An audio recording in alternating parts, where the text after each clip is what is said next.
In this post-apocalyptic world, Anne is a lonely survivor living on a farm with her dog. She often visits a run-down town to gather supplies, making sure to cover her whole body to protect it from radiation and carry an oxygen tank to avoid breathing contaminated air. Anne's farm is in the valley, so she has to walk a long way whenever she goes to town, but it's worth the hassle to stay safe.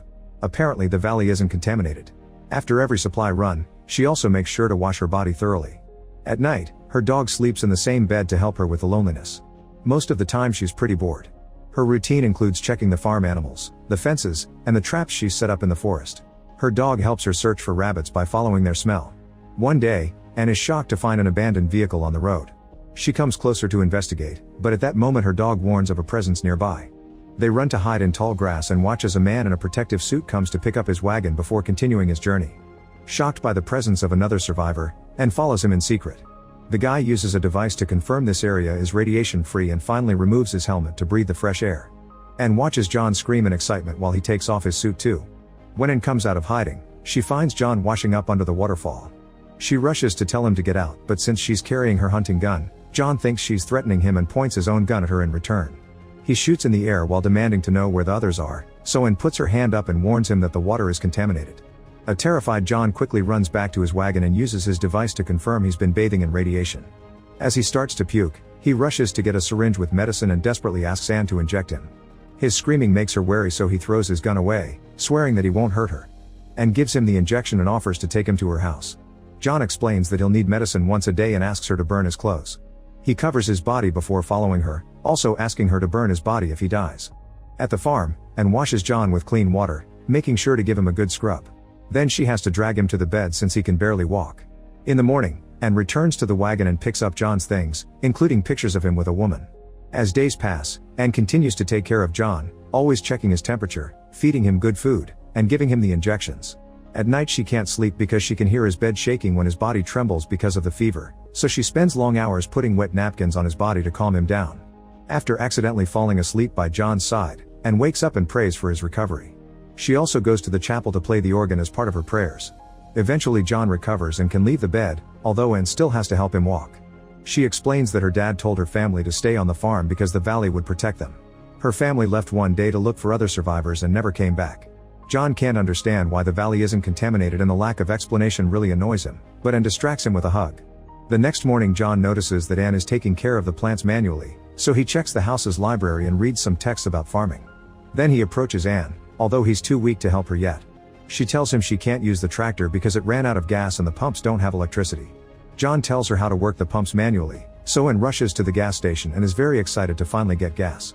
At the house, John watches her from afar using the gun's scope. Moments later, Anne is happily taking care of the crops with the tractor, and the dog excitedly chases after it. That night during dinner, John watches and prays before eating. Then he tells her that he survived because when the incident happened, he was working in a government bunker as a researcher. He eventually left the bunker because he felt trapped and wanted a real life again. Anne wonders if he was looking for his wife and mentions the pictures, but John says that the woman wasn't his wife.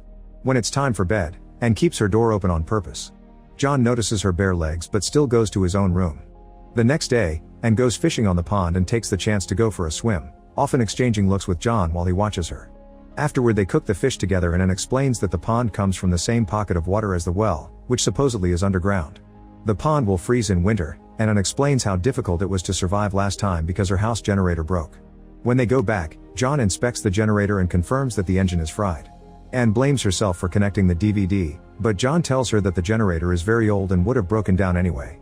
Then Anne makes a joke about school projects with potatoes, which gives John an idea. They go to the waterfall and seeing the size, John confirms he can build a water wheel that could power the generator.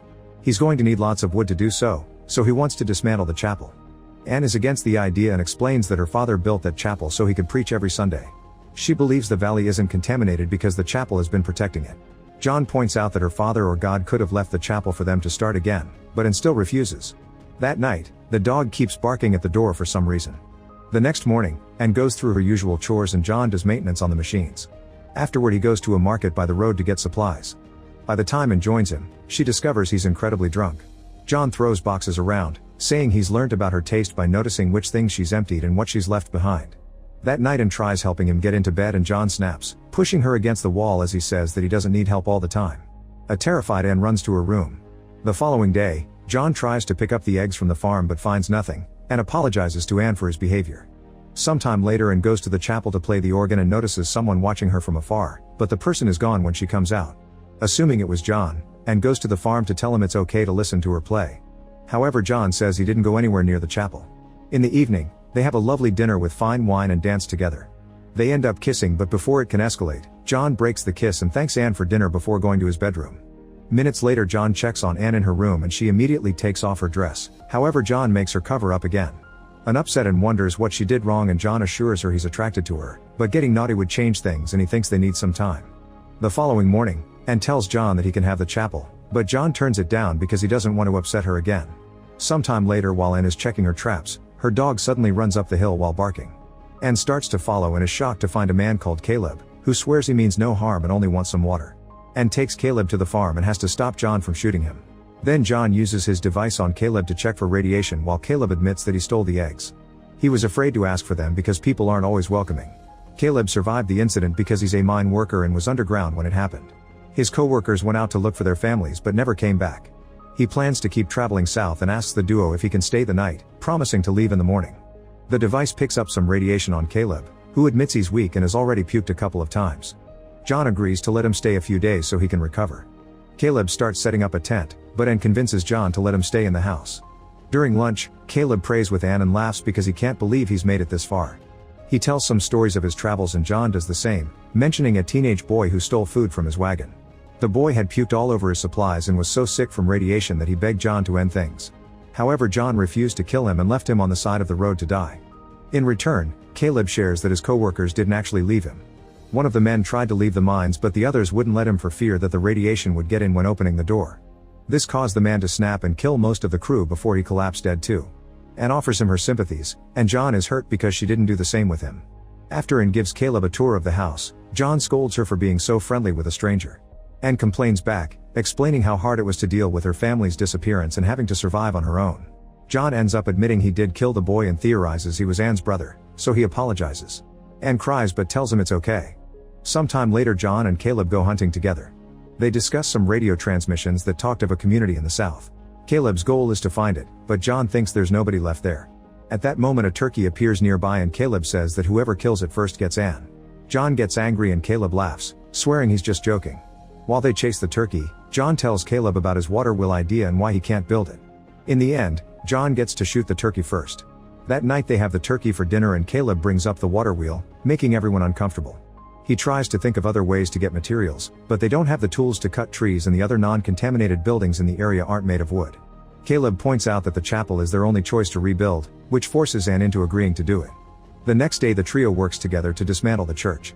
While they work, Caleb and Anne keep on exchanging glances. For the next few days they build the wheel together under John's guidance, but he gets annoyed when he notices that Caleb's and Anne's glances are evolving into actual flirting. The group also drives down the road to pick up all the cables from the utility poles. Later, a very sad Anne visits the remnants of the church and Caleb tries to comfort her by inviting her to go on a walk together.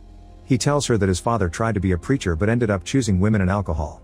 Caleb didn't go to the church for many years, but his faith never left him. He thinks faith is what protects the valley and why he and Anne are chosen to rebuild. Anne is happy to finally have someone who understands, since John isn't a believer. When they return to the farm, John watches them with clear jealousy. That night, John tells Anne that she should get together with Caleb because he understands that she needs to explore instead of waiting for him. Anne cries, not understanding why John is suddenly rejecting her. John keeps insisting it's fine and calls it to be white people together. Days continue to pass with everyone working on the wheel while Anne keeps wondering what to do with the men in her life. To install the first half of the wheel, Caleb puts on the suit and risks getting into the contaminated water, which allows them to make great advances. That night they celebrate their work with wine, music, and cards. They end up jumping into the pond and playing a game to find a bottle. However, John feels like a third wheel because the others keep sharing looks and teaming up. On their way back to the farm, John breaks down and tells Anne that he loves her, but Anne doesn't say anything in return. At the house, Anne gets in bed with John, however he's so drunk that he instantly falls deeply asleep. Tired of waiting for John and dealing with his drinking problem, Anne goes to Caleb and they get naughty in the bathroom. The next morning during breakfast, Caleb gently pets Anne's head in front of John and she feels so uncomfortable that she leaves the table. The men agree to continue working without her, but they still discuss how special she is. Caleb wonders if John wishes he'd never shown up, but John denies it, saying he'll complete the wheel thanks to Caleb. This makes Caleb laugh. He says that he doesn't believe John's words and that he can tell he's jealous. He even admits he may stay on the farm instead of searching for the community. In the afternoon, Caleb puts on the suit again to help John finish the project. They carefully install the last parts and soon the wheel is working perfectly. After a short celebration, Caleb starts climbing back and slips on the wet rocks.